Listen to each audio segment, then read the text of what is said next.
رشتے جو زندگی ہیں، محبتیں جو ضروری ہیں، آج رشتوں میں محبت نہیں رہی، مانے تو اب زندگی زندگی نہیں رہی، خود غرضی ہے، نفرتیں ہیں، دوریاں ہیں، تنہائیاں ہیں،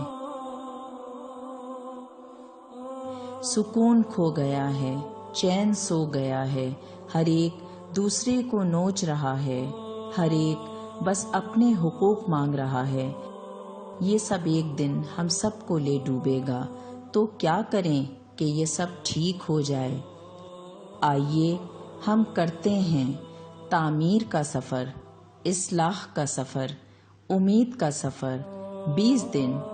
ڈاکٹر رخسانہ جبیں کے ساتھ، معروف گائناکالوجسٹ، اسلامی اسکالر ہیں، عورت، خاندان اور معاشرے کے عنوانات پر عبور رکھتی ہیں۔ 29 ستمبر بروز بدھ، روزانہ صبح 11 بجے جوائن اس۔ ربنا هب لنا من ازواجنا وذرياتنا قرة اعين واجعلنا